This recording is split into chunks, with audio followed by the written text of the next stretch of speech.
Hello once again, nice to be back and see you. Not much has been happening, and we don't have to wear masks in the street anymore.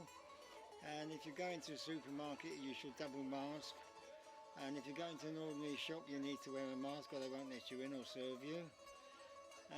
If you go into a bar, if you're sitting down, you don't need to wear a mask, but if you get up from your table and walk through the bar to the toilet you should put your mask on.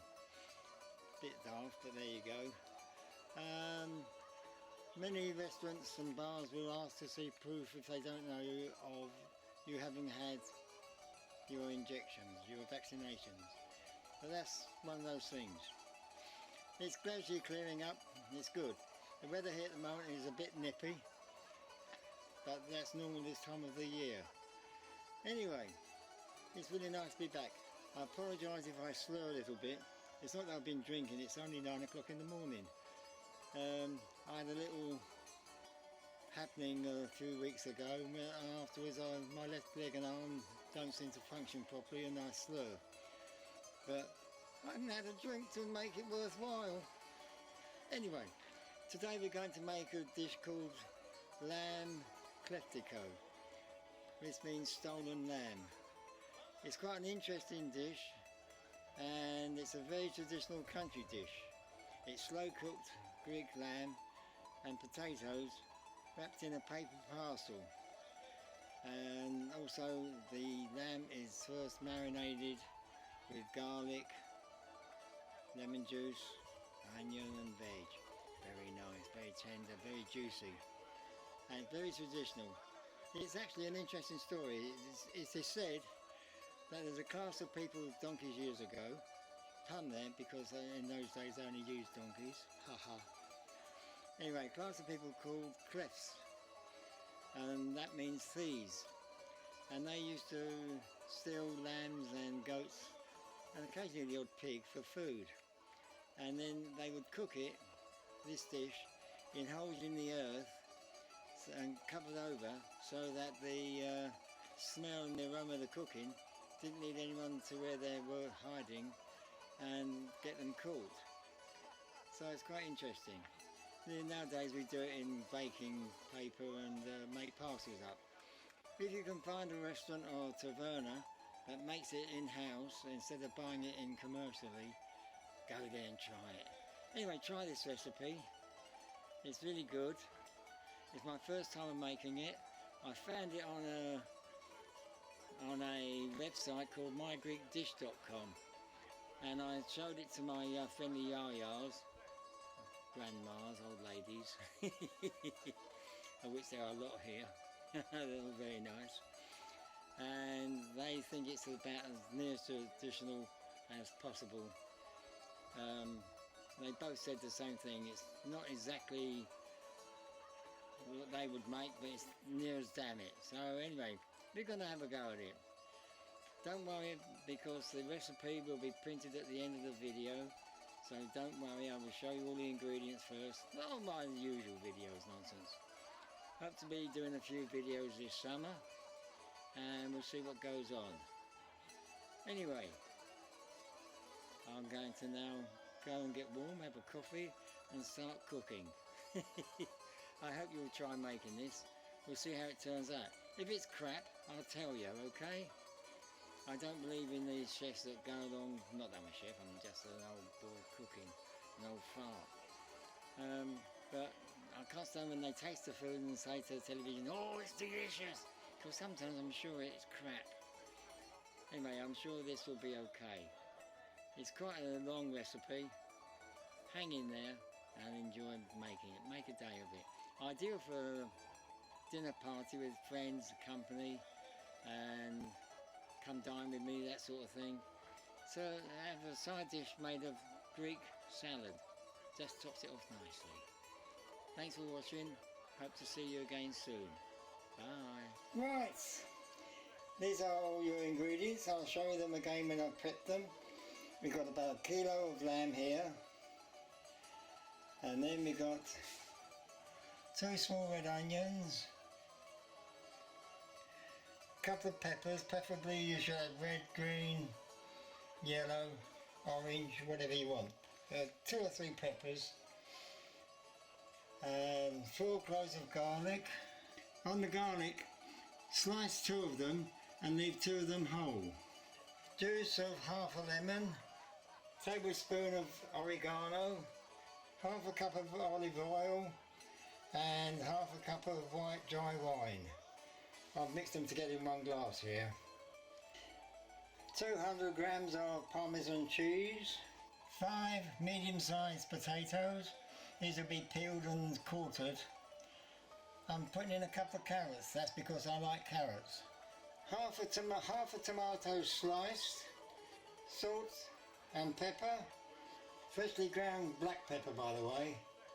And of course you've got to get a decent amount of cooking for baking paper. Okay, we have 2 onions peeled and cut into 4. Now your peppers. I had some green and red peppers in the freezer which I was able to use, and the yellow one. 4 cloves of garlic, 2 of which I've sliced and 2 I left whole. Wonderful job. 2 tablespoons of mustard. I'm using English mustard. You can use what you like. Juice of half a lemon, but I've actually used a whole lemon because they're a little bit small. Your 5 potatoes, peeled and quartered. Don't make these too small because if they're too small they'll disintegrate in the cooking because they're going to be baked for a long time. And of course the salt and pepper freshly ground. And of course our carrots. I've used 3 small carrots, just peeled them and chopped them up.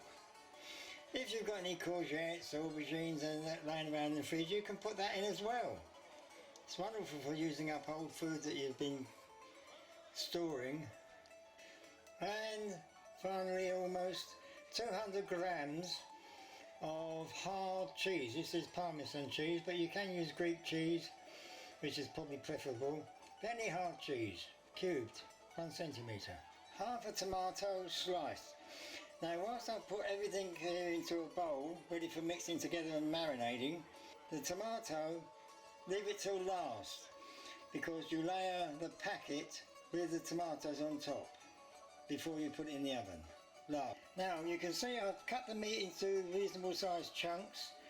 I'm not all into a bowl apart from the tomato. And I'm going to now mix it all together with my hands so that the marinade is over everything. I shall then cover it with cling wrap and put it in the fridge overnight to marinate. There we are, all nicely mixed up. I've coated everything and there's plenty of marinade in there.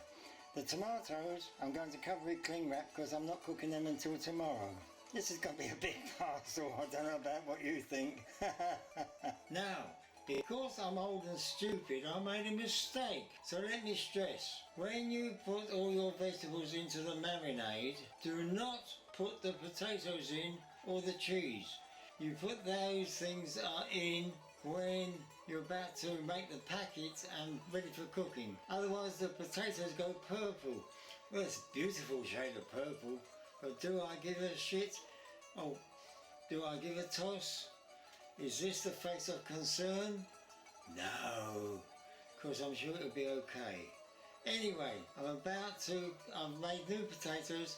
I'm about to make the packet, okay? Now, I've made a bed with baking paper inside the tray. I'm now going to try and build up the package, starting with potatoes freshly done today and the cheese. I have drizzled over some marinade from the meat and vegetables that were in the fridge. Okay, I've laid in on top of the potatoes the meat and the vegetables and topped off with a layer of tomatoes which I cut up yesterday and have been in the fridge. I'm now going to make it into a packet, I hope. We'll see. There we go. It's not very tidy, but it's done the job. I did not use as much length of paper as I should have done initially, but it's fine, it's okay. It'll do. It's not leaking, that's the important thing. Now, after 1¾ hours, I'm going to take this out of the oven, and I assume it'll be cooked. Remember, I've not done this before. And then I'm going to open the packet, remove the meat and put the meat inside another packet of silver foil to keep it hot. Potatoes and put it back in the oven, having brought the temperature back up to 220 degrees to try and roast the potatoes a little bit. Okay? After that 20 minutes, still with the packet open, I'm going to put the meat back in and try and brown the meat for another 20 minutes at 220 degrees. After that it should be ready to eat. Well, here we are, 1 3/4 hours later. Well, it looks good. Actually, it smells good. Probably tastes terrible, but we'll see in a minute. And this is the pieces of lamb that are resting. I just tasted a bit. I think it could have had a bit longer cooking yet, so I'm going to increase the next time and I'll put it back in the oven at 220. Still yummy though. Well, that'll feed me and Mrs. Corfual for a couple of days each. Well, to sum that up, the flavours were definitely there and had all the taste of the Mediterranean as expected. I think the potatoes were a little bit firmer than what I'd like. They weren't light and fluffy, but another half an hour's cooking would have done that. Basically, I think if I had to do it again, I'd do the same recipe, but I'd do it as a lamb casserole in a slow cooker. Certainly I wouldn't be using the paper. Anyway, it was an experience, wasn't it? I have enjoyed eating it and I'll be eating it today and tomorrow as well. So it won't be wasted, trust me. It was tasty, the lamb was soft, tasted a bit firmer than what I like. And don't forget, if you do try this, don't put the potatoes and the bits of cheese into the marinade. It discolours the spuds. I had to re-peel potatoes and put them in the next day after the marinade, after it had been done. Anyway, thanks for watching. And if you're coming to Corfu, don't forget you can always find me at Oscar's and have a drink. See you guys, thanks for watching and subscribe.